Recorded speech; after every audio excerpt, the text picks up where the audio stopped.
Hello everyone, मैं विनय पांडे और आप देख रहे हैं आपका अपना YouTube channel target botany classes. तो हम लोग 12th क्लास बायोलॉजी के चैप्टर 2 पुष्पीय पादपों में लैंगिक जनन में भाग 1 को देख चुके हैं। अब आता है भाग 2।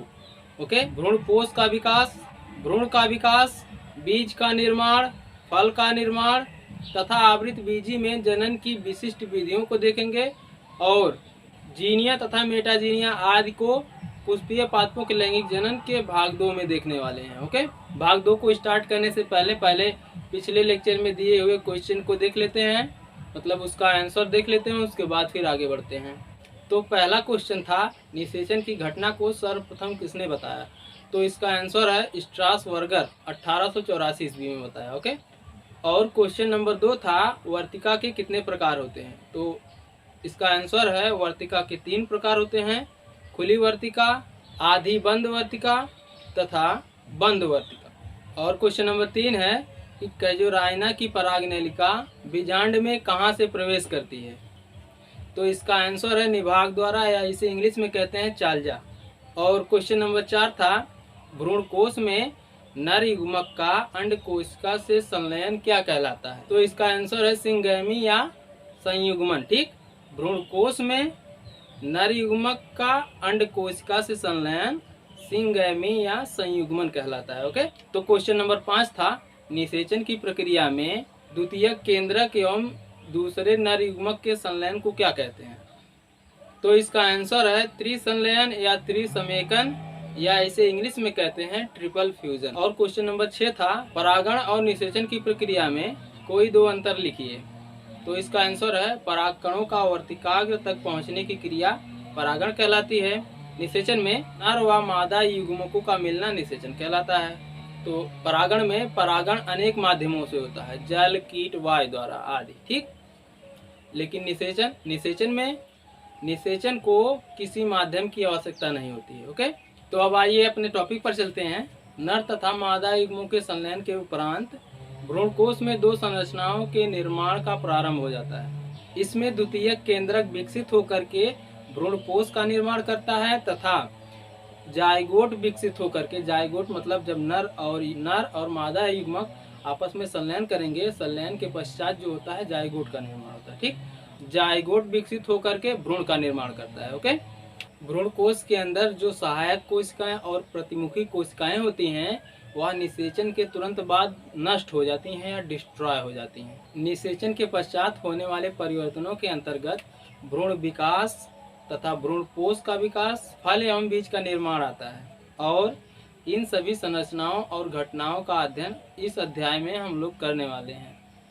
और अब आता है भ्रूण का विकास, इसे इंग्लिश में कहते हैं डेवलपमेंट ऑफ एम्ब्रियो। संयुग्मन के पश्चात अंड जाइगोट या फिर युग्मनज कहलाता है, जिससे भ्रूण का विकास होता है तथा एक बीजपत्री तथा द्विबीजपत्री पादपों में भ्रूण का विकास प्रारंभ में एक समान होता है, लेकिन बाद में इनमें बहुत भिन्नता दिखाई देती है। तो आइए पहले द्विबीजपत्री पादपों में भ्रूण के विकास को देख लेते हैं, उसके बाद फिर आगे देखते हैं। ठीक, देखिए हेडिंग है द्विबीजपत्री भ्रूण का विकास। देखिए, सर्वप्रथम मेन्स्टीन ने क्रूसीफेरी कुल के कैप्सुला बुर्सा फेस्टोरिस नामक पादप में भ्रूण के विकास का अध्ययन किया। ओके, इंपॉर्टेंट लाइन है, इसे याद रखना कि द्विबीजपत्री पादपों में मेन्स्टीन ने क्रूसीफेरा कुल के कैप्सुला बुर्सा पेस्टोरिस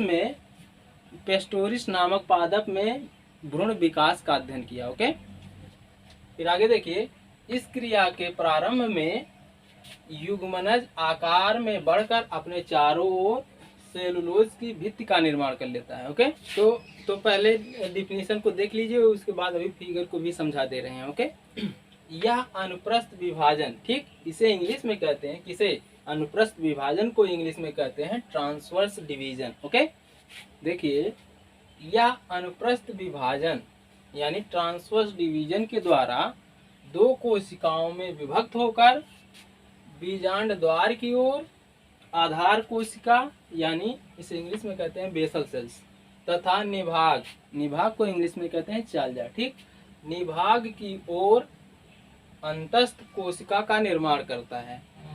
युग्मनज जो होता है अनुप्रस्थ विभाजन द्वारा दो कोशिकाओं में विभक्त हो जाता है। ठीक, उसके बाद बीजांड द्वार की तरफ आधार कोशिका का निर्माण करता है तथा निभाग की तरफ अंतस्थ कोशिका का निर्माण करता है। ओके, देखिए आधार कोशिका को निलंबक कोशिका तथा अंतस्थ कोशिका को भ्रूणीय कोशिका या फिर एम्ब्रियोनल सेल कहते हैं। ओके, हमारी बात एकदम कंसंट्रेट होकर सुनिएगा तभी समझ में आएगा, नहीं तो इस कान से सुनेंगे दूसरे कान से उड़ जाएगा। ओके, तो पूरा कंसंट्रेट होकर सुनिए तभी जो है या मतलब भ्रूण का विकास समझ में आएगा। ओके, देखिए ये निलंबक कोशिका है और ये नीचे वाला भाग जो है भ्रूणीय कोशिका है। ठीक, उसके बाद फिर आगे देखिए आधार कोशिका अनुप्रस्थ विभाजन तथा अंतस्थ कोशिका वर्टिकल विभाजन द्वारा टी के आकार का 4 कोशिकीय शिशु भ्रूण का निर्माण करती हैं। ओके, उसके बाद देखिए आधार कोशिका अनुप्रस्थ विभाजन द्वारा 6 से 10 कोशिका लंबा निलंबक बनाती है। ओके, निलंबक भ्रूण को भ्रूणकोश में ढकेलता है। ठीक, निलंबक की ऊपरी कोशिका फूलकर एक पुटिका कोशिका या चूसकांग का निर्माण करती है तथा सबसे निचली कोशिका अधा स्फीत या फिर इसे इंग्लिश में कहते हैं हाइपोफाइसिस कहलाती है। ओके, उसके बाद देखिए यह विभाजन करके रेडिकल का अग्रभाग बनाती है। कौन? अधस्फीतिका या हाइपोफाइसिस जो होता है यह विभाजन करके मूलांकुर यानी रेडिकल का अग्रभाग बनाती है। ओके, उसके बाद फिर आगे देखिए निलंबक का कार्य बीजांडकाय भोजन अवशोषित करके वृद्धि कर रहे भ्रूण को पोषण प्रदान करना है। ठीक, अंतस्थ कोशिका अनुप्रस्थ विभाजन करके अष्टांश यानी 8 कोशिका का निर्माण करती है। ओके, उसके बाद देखिए इसमें अंतःस्फीतिका के नीचे की 4 कोशिकाएं अधराधर कोशिकाएं या फिर हाइपोबेसल सेल्स कहलाती हैं। नीचे की 4 कोशिकाएं अध्याधर कोशिकाएं कहलाती हैं। ओके, तो आइए फिगर के माध्यम से देखते हैं द्विबीजपत्री पादपों में भ्रूण का विकास। ठीक, आइए फिगर के माध्यम से समझते हैं। तो देखिए यहाँ पर सबसे पहले नर एवं मादा युग्मकों के संलयन से जाइगोट बनता है। ठीक, जाइगोट यानी युग्मनज बनता है। ठीक, और यह युग्मनज जो है आकार में बड़ा होकर के अपने चारों तरफ कोशिका भित्ति का निर्माण कर देता है। ओके, उसके बाद युग्मनज अनुप्रस्थ विभाजन द्वारा 2 कोशिका में विभक्त होकर बीजांड द्वार की ओर आधार कोशिका तथा निभाग की ओर अंतस्थ कोशिका का निर्माण करती है। उसके बाद आधार कोशिका को निलंबक कोशिका या फिर इसे इंग्लिश में कहते हैं सस्पेंसर सेल तथा अंतस्थ कोशिका को भ्रूणीय कोशिका कहते हैं। देखिए युग्मनज जब अनुप्रस्थ विभाजन करेगा तो यह 2 कोशिकाओं में विभक्त हो जाएगा। बीजांड द्वार की तरफ की कोशिका को आधार कोशिका कहेंगे और चालजा की तरफ की कोशिका को अंतस्थ कोशिका कहेंगे। ठीक, आधार कोशिका को निलंबक कोशिका कहते हैं और अंतस्थ कोशिका को भ्रूणीय कोशिका कहते हैं। देखिए यहाँ पर ये जो ऊपर की कोशिका है उसे निलंबक कोशिका कहा जाता है और ये जो नीचे की कोशिका है इसे भ्रूणीय कोशिका कहा जाता है। ठीक, और इसी निलंबक कोशिका को आधार कोशिका भी कहा जाता है, इसे याद रखना नहीं तो अभी कंफ्यूजन होगा। और भ्रूणीय कोशिका को अंतस्थ कोशिका भी कहा जाता है, इसको भी याद रखना। अब उसके बाद यह आधार कोशिका या फिर निलंबक कोशिका अनुप्रस्थ विभाजन करेगी और यह भ्रूणीय कोशिका या अंतस्थ कोशिका वर्टिकल विभाजन करेगी। उसके बाद यह टी आकार के 4 कोशिकीय शिशु भ्रूण का निर्माण करती हैं। ओके, यह निलंबक कोशिका अनुप्रस्थ विभाजन करेगी और यह भ्रूणीय कोशिका या फिर अंतस्थ कोशिका वर्टिकल विभाजन करेगी। दोनों के विभाजन करने के बाद यह 4 कोशिकीय शिशु भ्रूण का निर्माण करती हैं। ओके, उसके बाद आधार कोशिका, उसके बाद आधार कोशिका अनुप्रस्थ विभाजन करके 6 से 10 लंबी निलंबक कोशिका बनाती हैं। ओके, कौन? या आधार कोशिका अनुप्रस्थ विभाजन करके 6 से 10 कोशिका लंबा निलंबक बनाती हैं। उसके बाद निलंबक जो होता है भ्रूण को भ्रूणकोश में ढकेलता है तथा देखिए निलंबक की ऊपरी कोशिका फूलकर एक पुटिका कोशिका, ठीक, एक पुटिका कोशिका या फिर चूसकांक, ठीक, इसे इंग्लिश में कहते हैं हाउस्टेरिया का निर्माण करती है। ठीक, एक पुटिका कोशिका या फिर चूसकांक का निर्माण करती है। देखिए यह निलंबक कोशिका है। निलंबक कोशिका का ऊपरी कोशिका फूलकर, देखिए यह फूला हुआ भाग है, फूलकर एक चूसकांक का निर्माण करती है। ओके, और निलंबक कोशिका की निचली कोशिका जो होती है अधा स्फीतिका कहलाती है। ठीक है, देखिए यह अधा स्फीतिका है। ठीक, और ये देख लीजिए निलंबक कोशिका की ऊपरी कोशिका फूल करके एक पुटिका कोशिका या चूसकांक का निर्माण करती है। ओके, और यही ऊपर की पुटिका कोशिका जो है यह विभाजन करके मूलांकुर का अग्रभाग बनाती है, यानी जड़ का अग्रभाग बनाती है। ओके, निलंबक का कार्य बीजांडकाय भोजन अवशोषित करके वृद्धि कर रहे भ्रूण को पोषण प्रदान करना है। ओके, और अंतस्थ कोशिकाएं या भ्रूणीय कोशिकाएं, ये नीचे वाला भाग जो है अंतस्थ कोशिका या भ्रूणीय कोशिका कहलाता है। ठीक, यह विभाजन करके 8 कोशिकाओं का निर्माण करती है। ठीक है, देखिए गिनिए 1 2 3 4 5 6 7 8। ओके, 8 कोशिकाओं का निर्माण कर रही है। ये ऊपर वाला भाग जो है ये निलंबक की कोशिका है, उसको मत काउंट करिएगा। ओके, उसके बाद देखिए अंतःस्फीतिका के नीचे की 4 कोशिकाएं अधराधर कोशिका या फिर हाइपोबेसल कोशिका कहलाती है। ओके, तथा इसके नीचे की 4 कोशिकाएं ईपीबेसल सेल्स या अध्याधर कोशिकाएं कहलाती हैं। तो आइए टॉपिक में आगे बढ़ते हैं। टॉपिक में आगे बढ़ने से पहले देख लेते हैं परिणत विभाजन क्या है और अपनत विभाजन क्या है, क्योंकि ये विभाजन आपको कंफ्यूज कर देंगे। ठीक, तो आइए देख लेते हैं उसे। देखिए परिणत विभाजन या फिर इसे इंग्लिश में कहते हैं एंटीक्लिनल डिवीजन। ओके, परिणत विभाजन में कोशिका लंबवत ऐसे करके विभाजित करेगी, लंबवत विभाजित करी जाएगी। ठीक, और अपनत विभाजन या फिर एंटीक्लिनल डिवीजन में एक कोशिका रहेगी, उसके बगल से एक कोशिका विभाजित करेगी, यहाँ पर कोशिका का निर्माण करेगी, ऐसे कोशिका का निर्माण करती जाएगी। ठीक, इसे कहते हैं अपनत विभाजन। और जो कोशिका लंबवत विभाजन करती हैं उन्हें कहते हैं परिणत विभाजन। ओके, अंतस्थ कोशिका या भ्रूणीय कोशिका अनुप्रस्थ विभाजन करके 8 कोशिका का निर्माण करती है। ये जो लिखा है अधास्फीतिका, यहाँ पर भी यही भाग जो है अधास्फीतिका कहलाएगा। ठीक, तो अधास्फीतिका के नीचे की 4 कोशिकाएं अधराधर कोशिकाएं, अधास्फीतिका के नीचे की 4 कोशिकाएं अधराधर कोशिकाएं तथा इसके नीचे की 4 कोशिकाएं अध्याधर कोशिकाएं कहलाती हैं। किसके नीचे का? अधराधर कोशिका के नीचे की 4 कोशिकाएं अध्याधर कोशिकाएं कहलाती हैं। इतना तो हम लोग अभी जस्ट देखे हैं। आइए अब उसके बाद देखते हैं क्या होता है।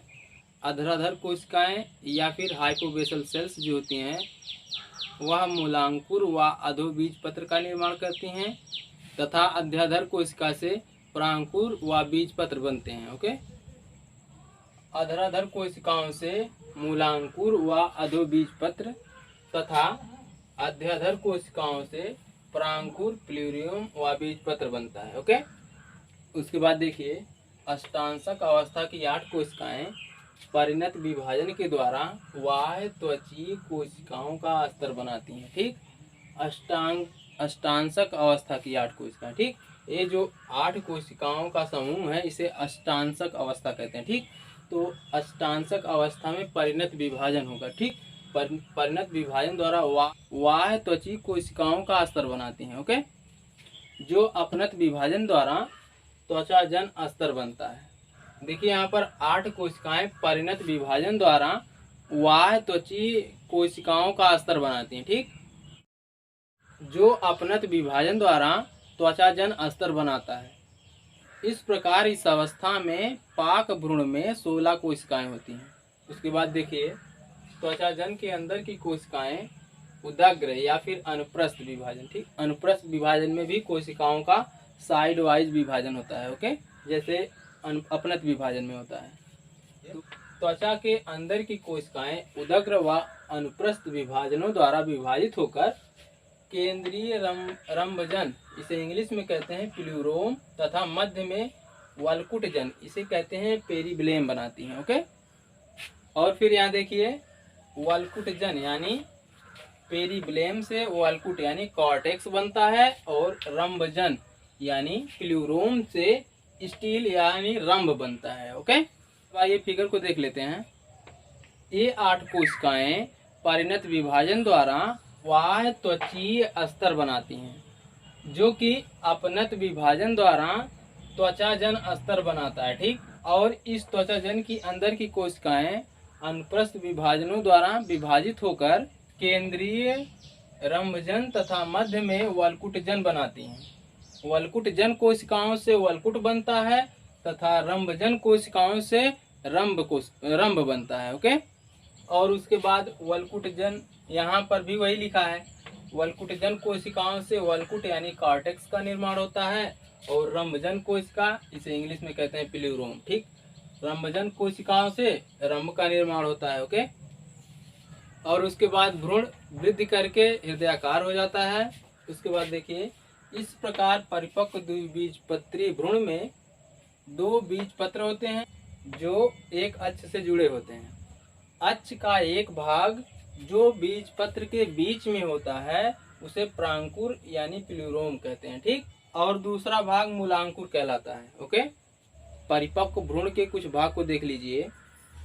देखिए, यह सबसे नीचे की ओर बीजांड द्वार है, और सबसे ये जो अंदर की भित्ति है इसे अंता अध्यावरण या फिर इसे इंग्लिश में कहते हैं इनर इंटेगुमेंट। ओके, उसके बाद ये देखिए बाहर की जो भित्ति है उसे बाह्य अध्यावरण या फिर इसे इंग्लिश में कहते हैं आउटर इंटेगुमेंट। ओके, उसके बाद देख लीजिए यह मूल क्षेत्र है। ओके, मूल क्षेत्र यानी वह क्षेत्र जहाँ से रूट का विकास होता है यानी जड़ का निर्माण होता है। ठीक, मूल क्षेत्र है, यहाँ से जड़ का निर्माण होता है। ओके, उसके बाद ये देखिए ये प्रारोह है। ठीक, प्रारोह यानी जहाँ से तने का निर्माण होता है।